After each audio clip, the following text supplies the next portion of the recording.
तो केमिस्ट्री की बहुत सारी ब्रांचेज हैं, हर ब्रांच को हमने डिटेल से स्टडी करना है।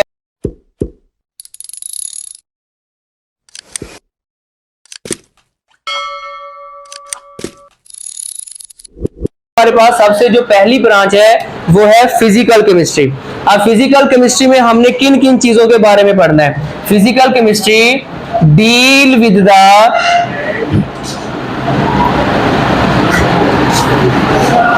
हाउ सब्सटेंसेस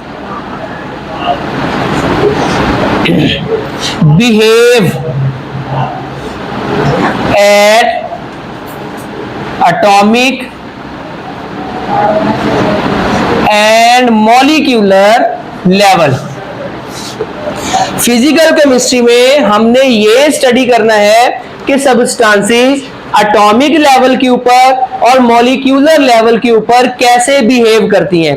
अब अगर हम मैटर को देखें, मैटर की डिफाइन क्या थी? The substances which have mass and occupy space. हर वो चीज जो वजन रखती है और जगह घेरती है उसे हम मैटर कहते थे या सब्सटेंस कहते थे। अब ये मैटर किसी ना किसी चीज से तो मिलके बना हुआ होगा ना। अब मैटर की जो सबसे छोटी चीज होती है, सबसे छोटा यूनिट होता है, उसको हम एटम कहते हैं। और अगर एटम्स आपस में मिल जाए रिएक्शन के जरिए तो फिर वो क्या बनाते हैं? मॉलिक्यूल्स बनाते हैं। तो इस ब्रांच में हमने देखना है एटॉमिक लेवल के ऊपर और मॉलिक्यूलर लेवल के ऊपर सब्सटेंसेस कैसे बिहेव करती हैं। हम एक एग्जांपल के जरिए करते हैं। फॉर एग्जांपल, हमारे पास एक हाइड्रोजन का एटम है, एक और हमारे पास हाइड्रोजन का एटम है, इसी तरह एक हमारे पास ऑक्सीजन का एटम है। तो ये जो अलग-अलग है इसे हम एटम कहेंगे, लेकिन जब ये आपस में मिल जाएंगे तो रिएक्शन के जरिए फिर क्या बनाएंगे? H2O। H2O को हम क्या कहेंगे कि ये मॉलिक्यूल्स है, और हाइड्रोजन, ये हाइड्रोजन और ऑक्सीजन ये क्या है? एटम्स है। तो हाइड्रोजन किस हालत में पाई जाती है? गैस की हालत में। और वाटर किस हालत में पाया जाता है? लिक्विड की हालत में। अब देखो, वाटर पहले जब हमने देखा था कि हाइड्रोजन अकेला है तो वो किस हालत में थी? गैस की हालत में। और ऑक्सीजन जो है वो भी किस हालत में थी? गैस की हालत में। लेकिन जब इन्होंने रिएक्शन कर लिया, आपस में कंबाइन हो गए बॉन्ड के जरिए, तो फिर उन्होंने मॉलिक्यूल बना दिया। अब मॉलिक्यूल्स किस हालत में पाया जाता है? लिक्विड की हालत में। तो इस ब्रांच में हमने यही स्टडी करना है, एटॉमिक और मॉलिक्यूलर लेवल के ऊपर सब्सटेंसेस कैसे बिहेव करती हैं। फिर उसके बाद नेक्स्ट हमने, और ये किसके बारे में हमें बताती है? It give clear explanation. ये हमें साफ साफ वजाहत पेश करते हैं कि आवर वर्ल्ड या physical laws govern our world. इसमें हम साफ साफ ये भी वजाहत करते हैं कि कैसे फिजिकल लॉज हमारी दुनिया को चला रहे हैं। That substances show different properties at atomic and molecular level। इसमें हमने ये भी पढ़ना है कि कैसे बुनियादी कानून हमारी दुनिया को चला रहे हैं, जिसमें सब्सटेंसेस शो डिफरेंट प्रॉपर्टीज, अशिया जो है वो मुख्तलिफ खसूसियात दिखाती हैं at atomic and molecular level. जैसे डिफरेंट दिखाया कि एटॉमिक लेवल के ऊपर हाइड्रोजन गैस की हालत में थी, लेकिन जैसे ही वो मॉलिक्यूलर हालत में पहुंची तो वो किस हालत में कन्वर्ट हो गई? लिक्विड की हालत में। ये हमने कानून पढ़ने हैं कि कैसे एटॉमिक लेवल और मॉलिक्यूलर लेवल के ऊपर सब्सटेंसेस डिफरेंट प्रॉपर्टीज जाहिर करती हैं। And in turn to react, और अगर ये एक दूसरे के साथ रिएक्ट कर लें, गिव ह्यूज स्ट्रक्चर्स, तो ये बड़े बड़े स्ट्रक्चर्स बनाते हैं विच रिलेटेड टू लाइफ, जिनका हमारी जिंदगी के साथ ताल्लुक होता है। फॉर एग्जाम्पल, हाइड्रोजन कि दो एटम, ऑक्सीजन का एक एटम जब आपस में मिलने के बाद उन्होंने क्या बना दिया, H2O बना दिया। ये एक ह्यूज स्ट्रक्चर है, क्योंकि हमारी दुनिया के अंदर 71% हिस्से के ऊपर क्या है, वाटर है। वो वाटर कब बना, जब एटम्स आपस में मिले। ठीक है, पहले हमने क्या पढ़ा है, फिजिकल केमिस्ट्री की डिफाइन क्या थी कि सब्सटेंसेस एटॉमिक लेवल के ऊपर और मॉलिक्यूलर लेवल के ऊपर कैसे बिहेव करती हैं, और फिर हमने वो कानून भी पढ़े कि क्यों चीजें एटॉमिक लेवल के ऊपर डिफरेंट प्रॉपर्टीज रखती हैं, मॉलिक्यूलर लेवल के ऊपर डिफरेंट प्रॉपर्टीज रखती हैं, और अगर एटॉमिक और मॉलिक्यूलर लेवल वाली चीजें आपस में रिएक्शन कर लें तो ये बड़े बड़े स्ट्रक्चर्स बना देते हैं जिनका हमारी जिंदगी के साथ ताल्लुक होता है। हमारी बॉडी के अंदर भी एक स्पेसिफिक मिकदार में वाटर की मिकदार मौजूद है हमारी बॉडी के अंदर, तो इसी तरह वाटर का हमारी जिंदगी के साथ ताल्लुक है।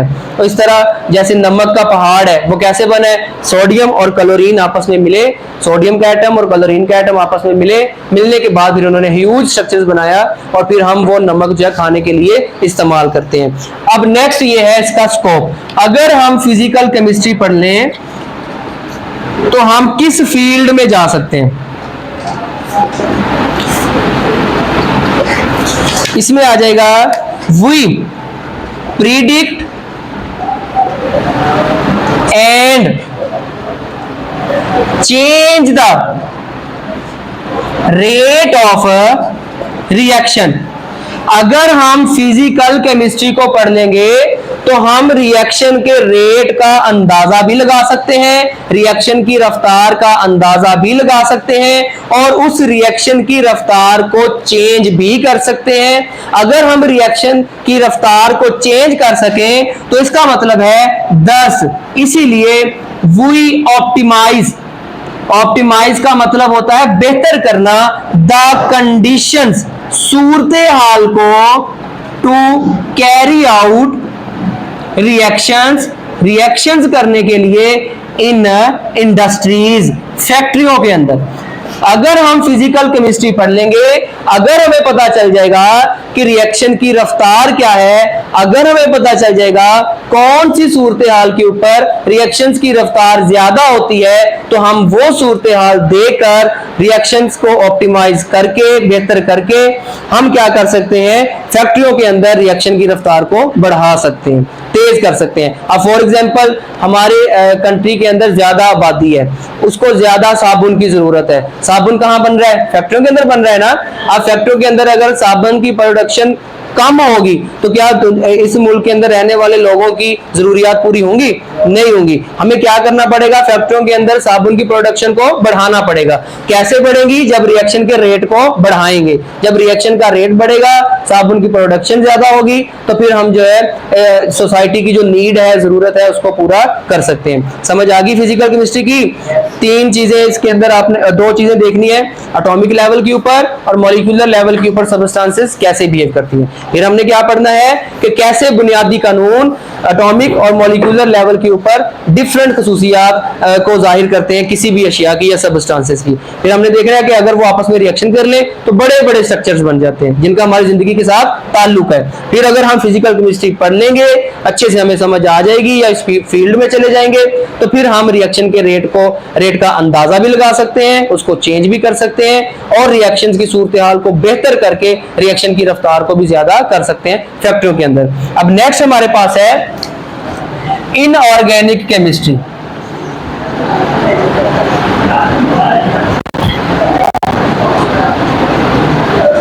इनऑर्गेनिक केमिस्ट्री की डिफाइन अगर हम देखें, it deal with the synthesis, composition, structure of that compound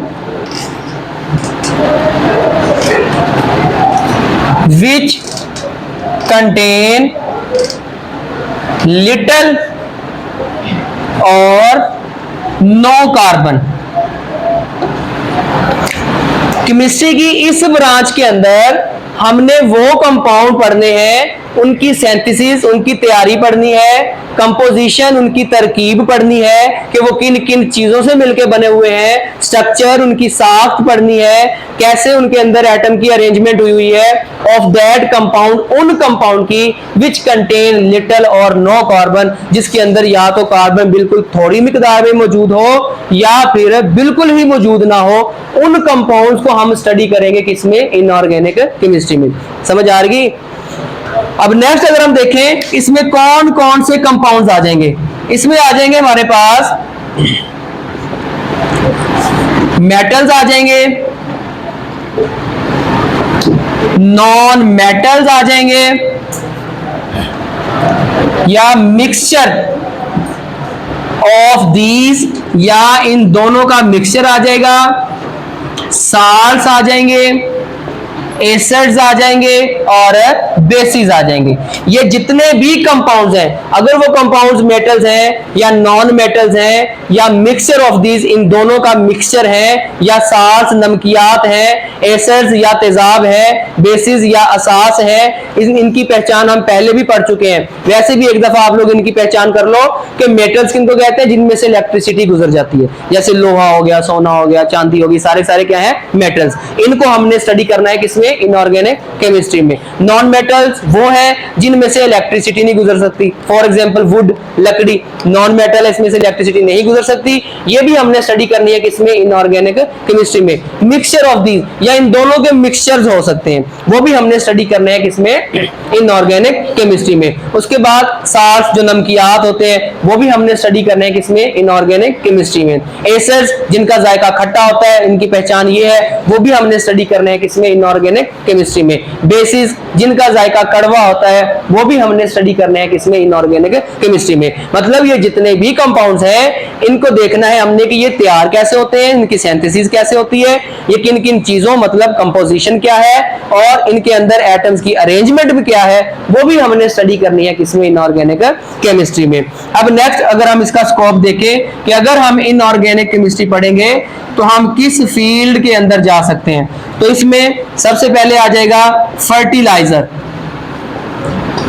खाद बनाने वाली फैक्ट्री में आप जा सकते हैं अगर आप इनऑर्गेनिक केमिस्ट्री पढ़ेंगे। मेडिसिन, अद्वियात बनाने वाली फैक्ट्री में आप जा सकते हैं अगर आप इनऑर्गेनिक केमिस्ट्री पढ़ेंगे। उसके बाद कैटालिस्ट, कैटालिस्ट हम पहले भी पढ़ चुके हैं कि वो सब्सटेंसेस जो किसी भी रिएक्शन के रेट को ज्यादा कर दे, उसे हम कैटालिस्ट कहते हैं, वो भी हमने स्टडी करना है किसमें, इनऑर्गेनिक केमिस्ट्री में। उसके बाद पिगमेंट्स, पिगमेंट्स जो है ये कलर्स होते हैं, जैसा कि कपड़ों को देने वाला रंग हो गया या फ्रूट कलर्स हो गए, ये सारे के सारे क्या है, पिगमेंट्स हैं। उसके बाद कोटिंग्स, कोटिंग्स ये भी कलर्स ही होते हैं, लेकिन दीवारों को करने वाले कलर्स, दरवाजों को करने वाले जो कलर्स होते हैं, वो सारे के सारे किसमें आ जाएंगे, कोटिंग्स में आ जाएंगे। और इस तरह के और भी जो केमिकल्स हैं या मच मोर जितने भी केमिकल्स हैं, वो हमने स्टडी करने हैं किसमें, इनऑर्गेनिक केमिस्ट्री में। अब नेक्स्ट हमारे पास है organic chemistry.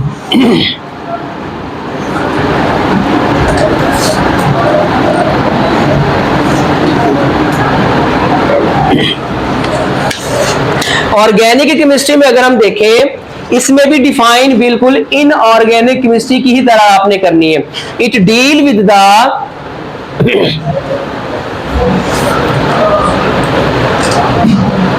Synthesis,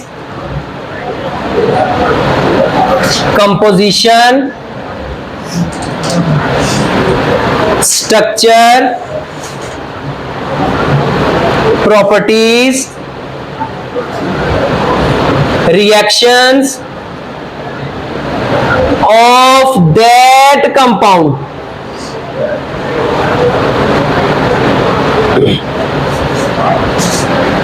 which contain carbon।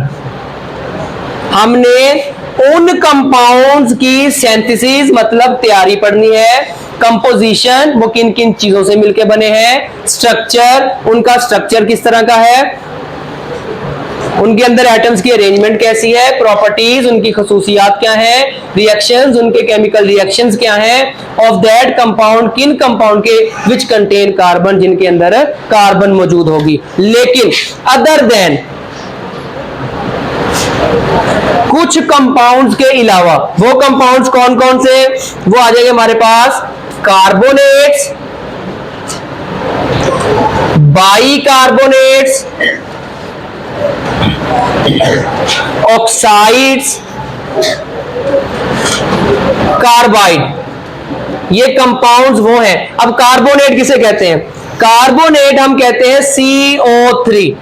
अगर किसी भी कंपाउंड में CO3 वाला ग्रुप मौजूद है, कार्बोनेट ग्रुप मौजूद है, वो हम ऑर्गेनिक केमिस्ट्री में स्टडी नहीं करेंगे, क्योंकि यहां पे कार्बन मौजूद भी है लेकिन वो हम ऑर्गेनिक केमिस्ट्री के अंदर स्टडी नहीं करेंगे। बाइकार्बोनेट हम कहते हैं HCO3 वाला ग्रुप, ये भी किसी कंपाउंड के अंदर मौजूद होगा, वो भी हम स्टडी नहीं करेंगे किसमें? ऑर्गेनिक केमिस्ट्री में। वो हम किसमें स्टडी करेंगे? इनऑर्गेनिक में। या फिर कार्बन के साथ ऑक्सीजन वाला बॉन्ड आ जाता है, वो भी हमने यहां पे स्टडी नहीं करना। कार्बाइड, अकेले कार्बन वाला जो कंपाउंड है, वो भी हमने स्टडी नहीं करना किसमें? ऑर्गेनिक केमिस्ट्री में। तो इसमें सिर्फ हमने उन कंपाउंड्स को स्टडी करना है जिनके अंदर कार्बन मौजूद होगी। अदर देन वो 4 ऐसे ग्रुप हैं जिसको हमने ऑर्गेनिक केमिस्ट्री में स्टडी नहीं करना। उनके नाम आपने याद कर लेने हैं। क्या नाम है? Carbonate, bicarbonate, oxide and carbide. इसी तरह अगर हम इसका स्कोप देखें कि अगर हम ऑर्गेनिक केमिस्ट्री जो है इसको स्टडी कर लेते हैं, तो ऑर्गेनिक केमिस्ट्री क्या है? All organic compounds